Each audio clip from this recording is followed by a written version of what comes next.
When I first purchased this property, of course I knew there were rocks here.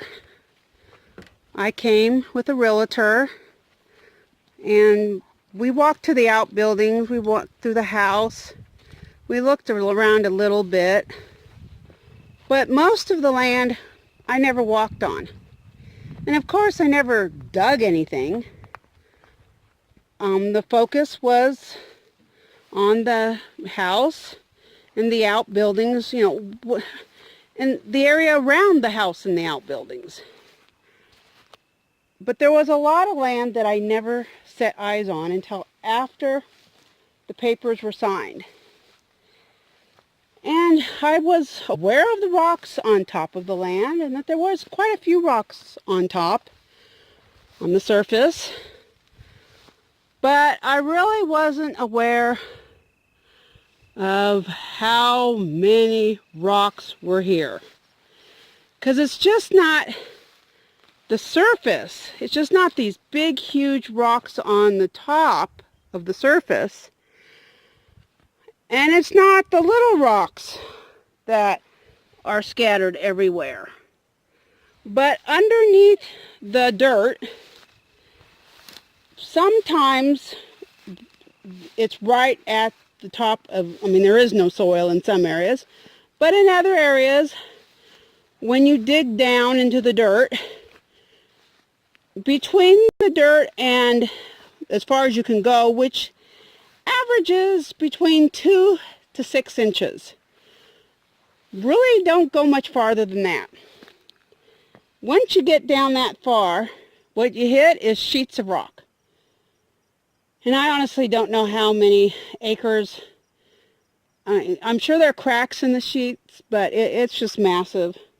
It's hard to know how big it is. But in between that and the surface, there's also a million rocks. And I mean rocks of every imaginable size. Well, I had always intended on having a garden out here, and it honestly didn't take long. I tried to dig at the garden bed, and it didn't take long for me to start to realize that wasn't going to work. Plain and simple, that just wasn't going to work. I spent months and months and months all winter long digging out a raised bed only to hit a few inches deep down a sheet of rock. I wasted all that time. I was so discouraged. And I quickly realized that I was going to have to find other alternatives. Obviously, planting crops, planting tomatoes and cucumbers and zucchini and everything I dreamed of planting in the ground wasn't going to happen. And so I started looking for alternatives. And one alternative I came across after being here for a few years, was hugelkulture. And hugelkulture is basically where you take logs or chunks of wood, and some people dig a trench and lay it in the bottom of the trench. Others just lay it right on ground. And then you cover that with smaller chunks of wood, twigs and stuff. And you keep going smaller.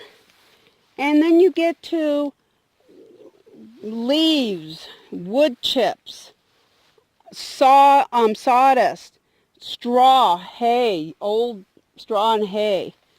It's rotted or whatever. And then you're supposed to cover it with dirt. And I've seen some videos where they, the soil they took from the trench is what they used to cover the mound with.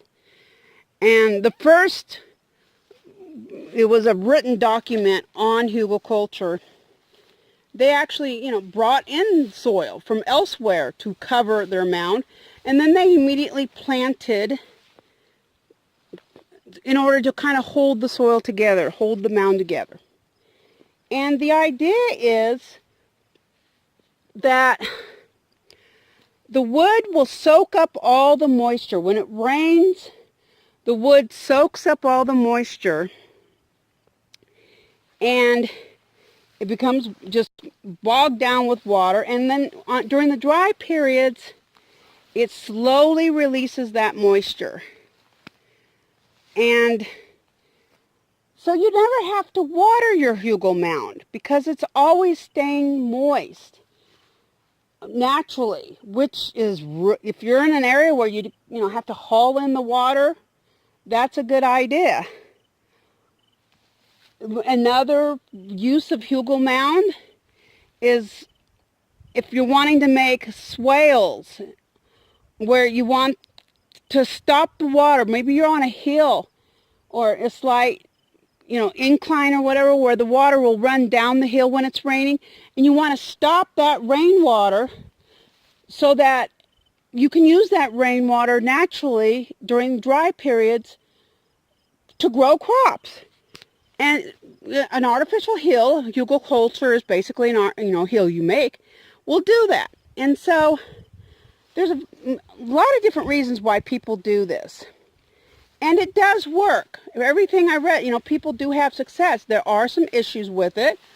First of all, apparently, especially if it's fresh wood, maybe the tree was knocked over in a storm that you used, or it was just a tree that you don't want that tree there. And so you cut it down. Well, that fresh wood thinks it's still alive and will suck up the nitrogen. Eventually, after a few years, it releases the nitrogen, but at first it will suck up the nitrogen. So if you build a hugelkulture, and this, what I'm showing you, is my hugelkulture bed, and it is definitely not done perfectly like everything I've read says to do.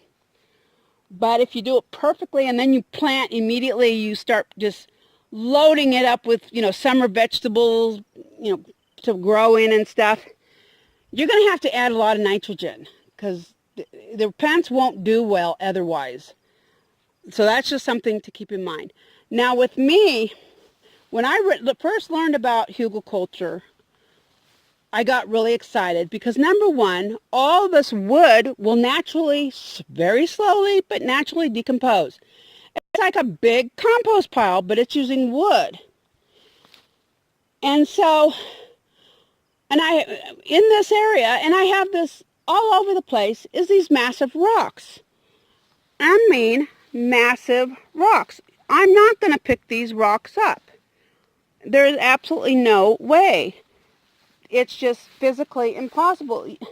I don't even think, well, maybe if you had a humongous bulldozer, but I'm not even sure that would work. I mean, you can kind of see they go all the way, continue on.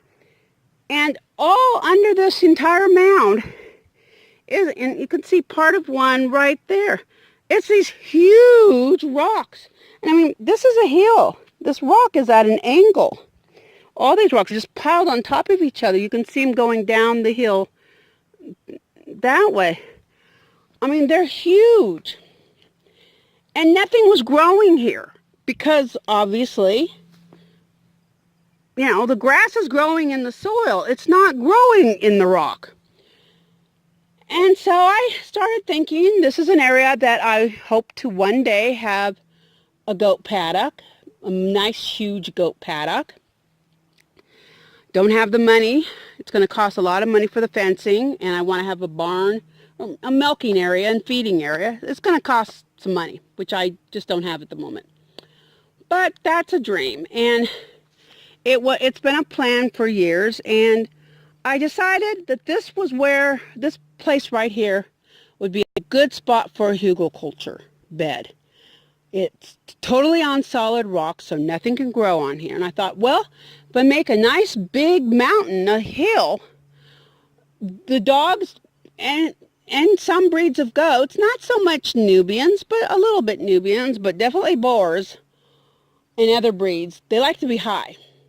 And the dogs like to be high because they can see better. They can see farther. Now, yeah, there are a lot of trees blocking the way, but the goats will eat cedar, and so. But I thought we could make a mound. Number one, as it decomposes, things will start growing. And that's food for the goats. In fact, there are some things already growing in here. You've got those little plants right there.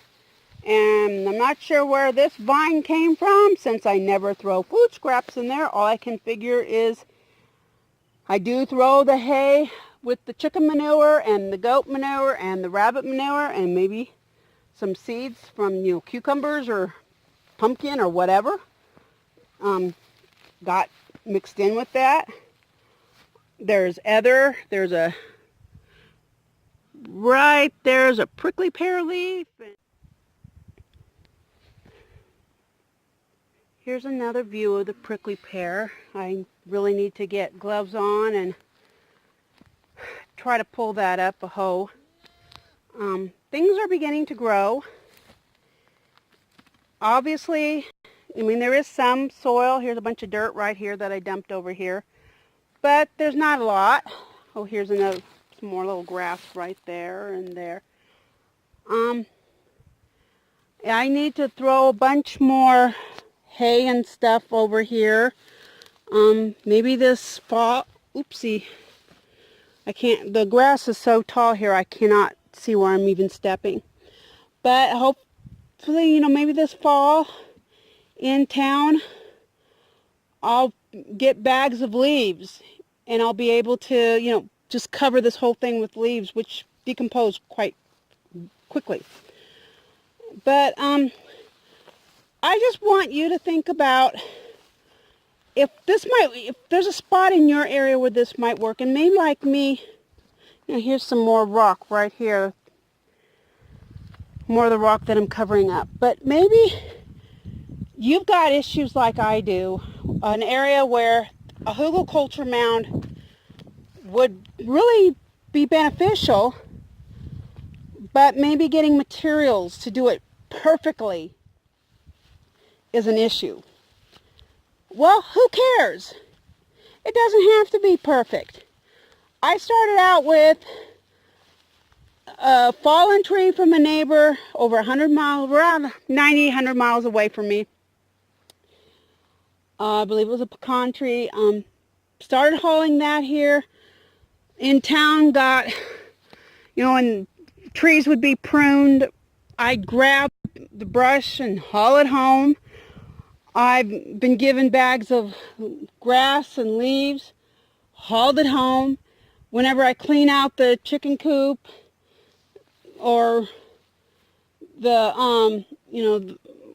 there's goats right over there, my smaller goat pen. When I clean out that shelter, I'd bring all the hay and the poopy hay over here. I've just been working on it, and it's not perfect, and it's taking years. I couldn't do it it's like great if you can build a hugelkulture in 1 week and then start planting in it. I couldn't do that. I've even been adding bones. Bones will slowly decompose and give some good calcium and other minerals to your hugel mound. But the idea is, if there's an area on your property that would be great to have a hugel mound on, that you can see the benefit, like, here with all these rocks underneath, go for it. Even if your neighbor gets a tree chopped down, or somebody in another part of this town or wherever, grab that wood, especially if nobody wants it for firewood. Grab it. If your neighbors all have a bunch of leaves, grab their leaves to compost. Just start. Do whatever. And this is not, there's other forms of ways to make soil. Traditional composting. I'm doing that. I'm doing a lot. I've done straw bale gardening. I've done all sorts of things. And I'll probably do videos on some of that in the future. But just, if hugelkulture sounds interesting to you, I'll provide some links to other sources. Look at those sources, learn, start looking for resources that might be available, and just do it. Even if you can't, if you have no soil available whatsoever to cover on top, well, look at mine. I mean, it's clearly not covered. Who cares? The main thing is I started. And it may take another 5 to 10 years before this is perfectly composted and everything's great. I mean, that box is full of bark. It doesn't matter. The idea is just to start and keep working at it. And eventually you'll have what your goal was, what you started out making. And it will be great. So I just wanted to show you my imperfect Hugelkulture mound. It's already benefiting me. It's clearly benefiting the cat. Tiger is enjoying sharpening her claws on the exposed wood. So hope this, if you've never heard of Hugelkulture before, I hope it was educational and gets you thinking about your own property. If you have heard about it, but maybe you've just been putting it off because you don't have a source of wood, well, hey, a year ago, discovered that a business in town that sells firewood was burning all the bark that would fall off. I filled up box after box after box after box, made multiple trips gathering the bark off the ground and hauling it home. Look for that. That's a good source. I mean, obviously it's bigger than wood chips, but it's great for Hugel mound and, for other sources. In fact, in my raised bed garden, I took some of that bark last year, laid it on the ground and covered dug the dirt out, put the bark on the ground, on the rock or the little bit of dirt I left, piled the soil on top to start composting it and to start making a better raised bed, since I've got to make my own soil. And then I started adding rabbit poop and goat poop in the hay and creating more soil that way. So just, no matter what you do, if this is something you want to do, or you think it's, it's the first time you've heard about it and you want to, you're thinking that may work over in that spot I've been having an issue with, go out and research. Find out how you do it properly, and then do what you can, as best as you can. There's a pile of the bark from last year. Just get what you can, do what you can. The idea is to start. So I hope this video was educational and get you thinking outside the box. So often we don't do something because we can't do it according to the instructions perfectly. Well, it doesn't have to be perfect. You just got to start. So thanks for watching, and I really hope this helped you and got you thinking, and have a wonderful day.